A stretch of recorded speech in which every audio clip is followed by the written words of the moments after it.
中午食飯咧一定要夠快，又係其中個標準。咁咧呢個就係我面前嘅飯啦。咁咧15蚊燒鴨飯，老細仲俾個髀我添，都要企埋喺上邊，可以望遠啲睇清啲啊嘛。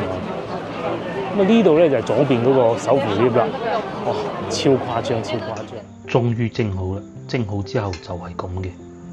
好香嘅其實。係啲鹹魚好香。好鬼香，差好遠嘅加啲咁多鹹魚啊！嗯。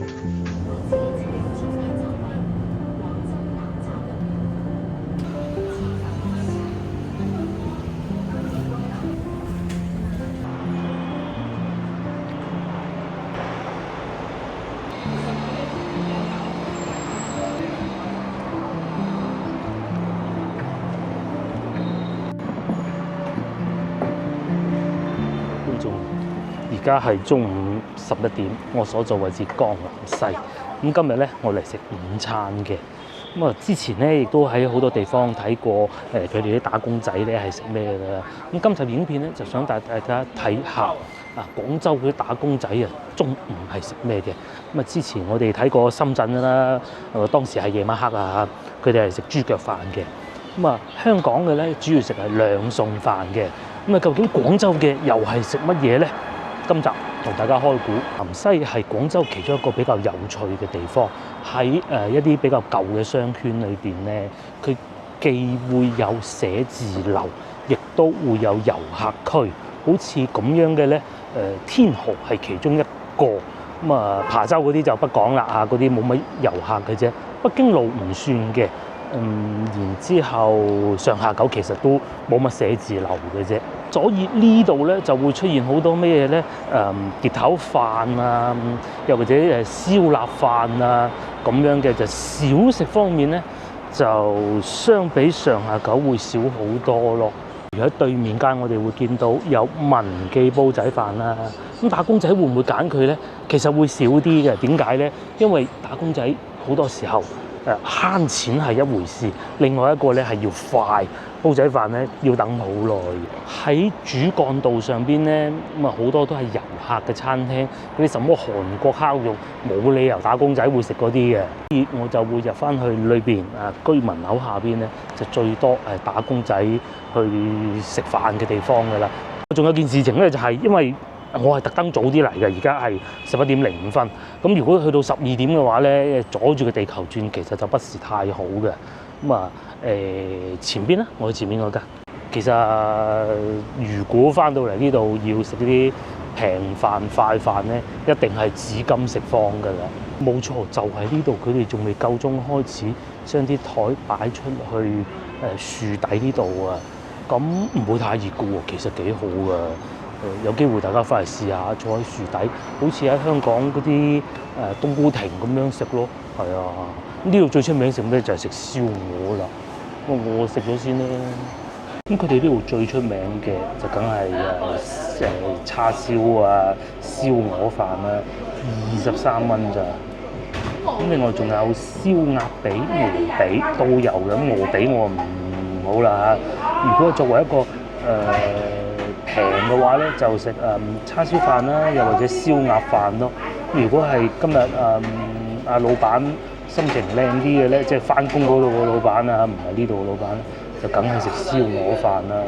咁燒排骨都有嘅。如果同幾個同事過嚟啦，咁啊一個碟頭飯唔夠咩？咁啊可以叫2個白飯，再加個茄子煲咁又得。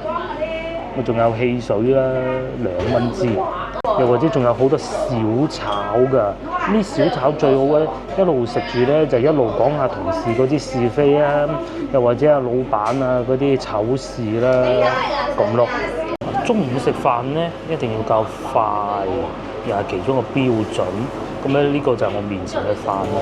咁咧15蚊燒鴨飯，老細仲俾個髀我添。至於呢個咧就係湯嚟嘅，苦盡甘來湯，即係咩意思咧？打工苦盡甘來，不是清熱咁解。因為當你食完一個燒鴨嘅飯嘅時候咧，咁啊多多少少會有啲熱氣噶嘛，有熱氣咁啊要清熱啦。呢個咧就係白飯咯，同埋有幾條菜。就係一個打工仔的午餐，就係咁噶啦。而家呢個時間人唔算太多啊，喺我面前有3張台嘅啫。晏啲啊，晏啲你要搭台嘅啦，係嘅。通常打工仔咧分2種嘅，第一種咧就人哋結婚㗎啦，中意點玩點玩，但係佢哋會慳翻啲錢啊。平時同啲朋友出去吃個玩樂或者旅行啊咁嘅。咁啊，第二種咧就係結咗婚㗎啦嚇，結咗婚嘅咧都係留翻啲錢喺屋企啦。咁甚至乎咧可能佢哋仲會帶飯㗎，慳啲啊嘛。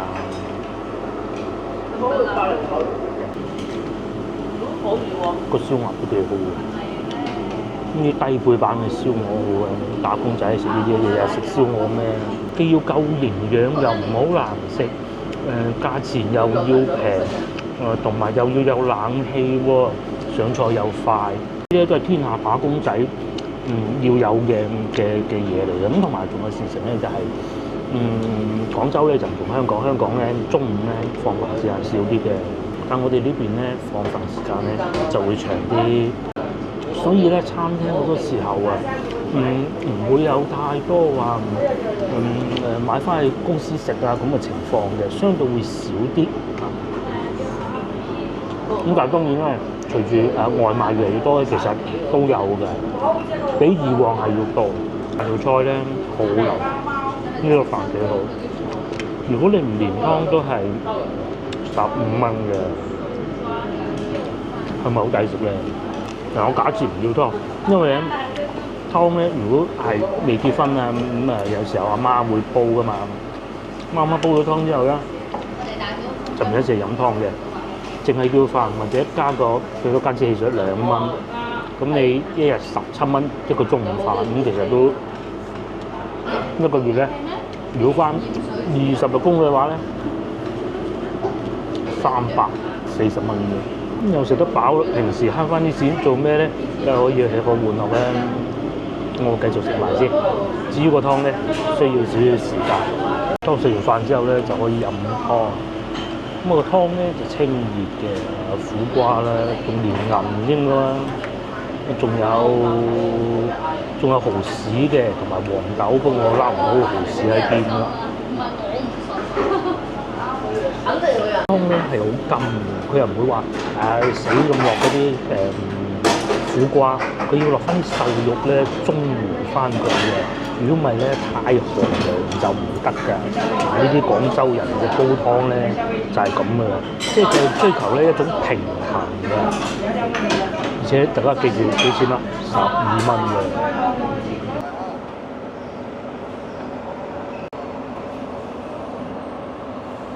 食飽飽，大家睇上去覺得點嘅？我就好滿意嘅，平啊嘛，你冇嘢㗎，咁啊亦都唔難食㗎。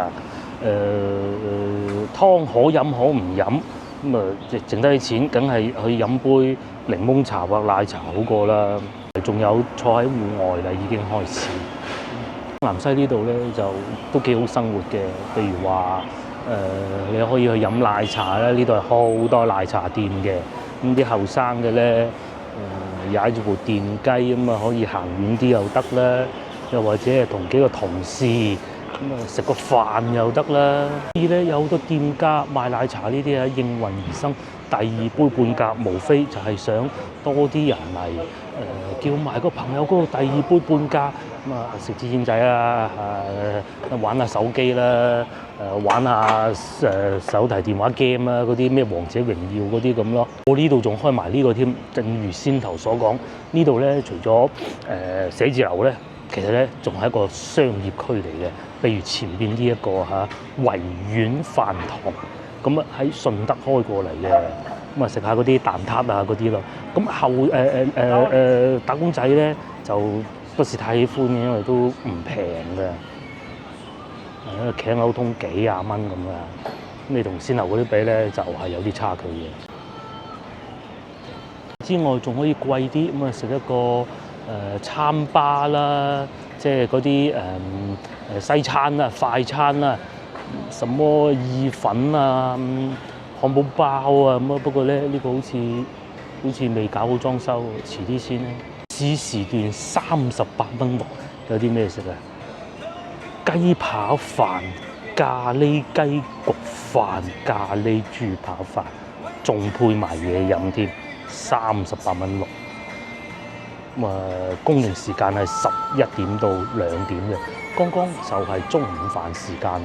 似乎仲有呢啲，嗱呢啲咧就遊客生意啦嚇，打工仔唔會中午食呢啲，你有冇都有，唔係冇，但不多。佢寧願咧食完咧，梗係食個糖水好過。呢間都係嘅，呢間咧就夜晚黑嘅。你話夜晚黑有冇後生仔嚟？都其實都有嘅，因為我後生都嚟食過。咁但係中午咧就確實少啲啦嚇。中午講快咁樣，咁要睇你公司個年齡層咯。如果今日譬如話放假啦，聽日就話老闆啊或者部門主管，今日我哋中午去食餐好啲嘅咧，就絕對唔會帶你去紫金食坊嘅。老細請得嘅咧就絕對唔係紫金食坊噶嘛。嗰啲唔夠威啊，老闆梗係要點菜嘅。呢啲咯係啊，好多年㗎啦，做咗你睇塊玻璃就知嘅。江南西呢度仲有好多小店嘅，譬如前邊呢個良野小食堂，究竟佢係食咩嘅咧？我估馬來西亞菜。有呢個執咗笠啊，但係又唔似嘅喎，但係大門緊閉喎。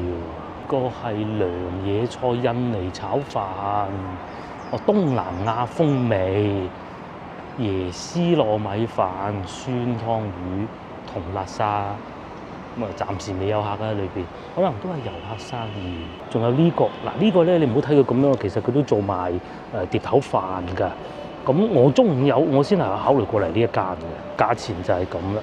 你話係咪勁平咧？未至於，至少比先頭我去嗰度15蚊一個飯係要貴嘅，36蚊滑蛋牛肉飯呢個貴啲嘅嚇，又或者呢啲係點餸嘅喎？午市小炒睇上去裏邊人都不多，呢啲係要等阿老闆請食飯嗰日先嚟得咯。於飲品方面咧，後生仔啊寧願慳翻啲錢飲奶茶。不過咧，我同大家講，唔係面前呢啲咧買完即刻拎走嘅。第一都唔平啊，20蚊2杯，咁啊自己一個人飲唔晒嘅。第二個咧，佢係冇地方坐低。後生仔慳到啲錢咧，要飲奶茶咧，絕對唔會揀呢啲嘅，一定係要有個位坐住俾佢傾下偈啊，玩下手提電話，好似啱先見到嗰啲咁就係嘅啦嚇。寧願食少啲都要坐喺嗰度飲杯檸檬茶。喺江南西咧，仲有呢一個喎，呢個係充電車位嚟嘅，佢專門有個車位俾你擺喺度，然之後咧就充電咯。咁有條充電樁咁樣插住佢。如果個車冇乜電嘅咧，喺度插住佢入去食個飯，咁都唔係一個太壞嘅選擇嚟㗎嚇。而且地下嗰度咧，佢係有劃位㗎。咁如果交警先生咧見到有人違規停咗喺上邊咧，佢係可以抄牌嘅。不過我未見過咯，都唔少嘅，但係佢就得一支槍咯。呢度又有一個。另外咧，呢一種充電位咧，政府支持啊，所以咧佢係會停車唔使錢，係啊，停車唔使錢。當佢揸部車過嚟，個後生仔好少會咁嘅，中午經過食個飯啦，咁停住架車，充住個電，咁你充完等10分鐘都未走都得嘅，就冇咁苛刻。咁食完飯啦，咁啊啱啱好啦。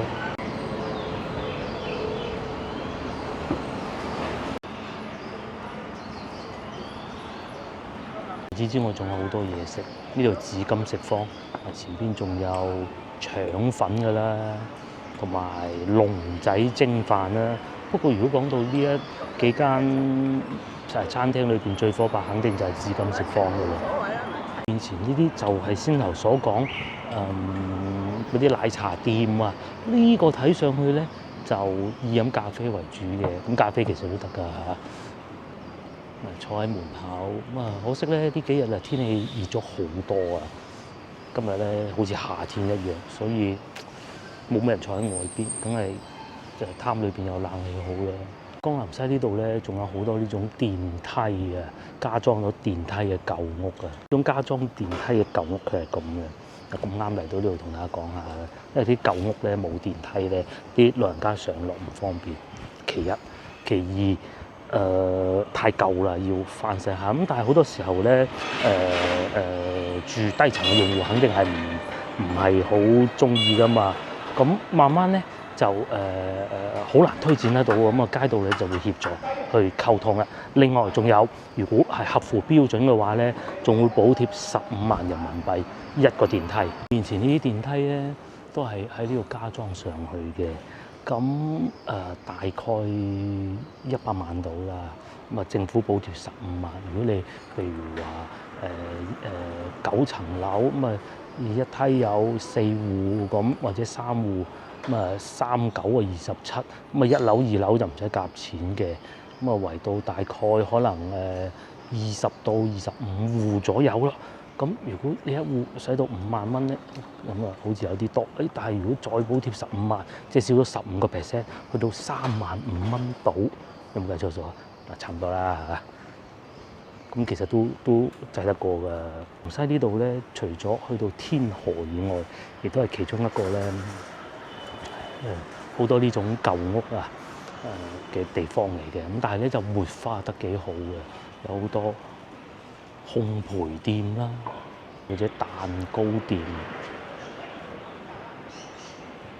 教鋼琴㗎啦。不過喺呢邊咧就少啲打工仔食晏嗰啲餐廳喎，我哋都係出翻去後邊嗰個咁咧，咪工程進行中咯。加裝咗電梯，長者落樓易啲，好事嚟嘅。老細醒目喎呢度，坐呢邊又得，坐外邊又得。啲台咧已經擺滿啦。因為觀眾又話：喂，嗰啲警察啊，城管唔管嘅咩？唉，中午大家有餐飯食咪算咯。不過你係長期咁擺住，梗係唔得㗎啦。飯啦，咁又可以去對面打躉啦，飲咖啡啊。幾多？對面有雲吞麵鋪，咁雲吞麵咧都係啲打工仔喜愛之一嚟嘅。大家要記住，打工仔咧男仔就話要食多啲嘅，女仔可以食少啲嘅，要節食啊嘛。不過睇上去呢間唔算多人，呢度仲勁啊，真唔貴嘅喎，28蚊9，有啲咩食咧？減脂餐，有嘢飲。有雞蛋，有沙律，我見到又喺左邊呢個會員價下午茶餐。不過你慢慢行，你係會發現喺江南西好多呢啲好超好舒服嘅餐廳嘅。嗱，對面有一間啦，咁啊左邊有一間啊，坐下飲下嘢。呢度咧就唔似話天河南啊。天河南呢種感覺咧，就係全部都係遊客嚟嘅，呢啲咧咁啊爆滿晒㗎啦。呢度咧就安安靜靜，呢個係剪頭髮嘅嚇。隔離咧就係飲咖啡嘅，你可以買杯咖啡喺度飲，喺度剪頭髮都得㗎。飲咁我梗係唔知啦，大家睇唔到幾錢？6蚊8就陰公。仲有下午茶餐添。哦，佢呢個係咁嘅，佢呢個係買10次先至有咁嘅價錢，買卡呢啲係打工仔嘅一日啦。朝頭早咧，咁佢可能會喺屋企食到早餐，咁但係咧就想翻到嚟公司附近咧，翻工時候買杯咖啡頂下實。咁但係你話使得太多唔捨得㗎，但係唔飲咧又好似周身唔聚財咁喎，係可以做到咁樣呢個價錢㗎。就算瑞幸啊嗰啲都係好唔好飲係你嘅口味，我覺得唔好飲啊，好老實講啊嚇。但係平啊，最緊要平。呢度仲有更多，譬如話呢一間咁，呢一間好似都好出名啊。我唔知，我未飲過。坐滿人咯，咖啡店，或者捨得啲嘅咁，朝頭早你係可以買個包啦，跟住4蚊9就再換杯咖啡咯。不過呢個唔係平嘅，就係11點前可用，仲有咁多唔同嘅口味，勁添！大家應該知道做咩？做尖啊！細個嗰時咬碎俾我食。嚟對面又係飲奶茶檸檬茶㗎，呢個係潮汕風味嘅，呢個係油甘汁甘蔗冰，價錢唔平啊！佢唔係以行平價路線嘅，20蚊一杯。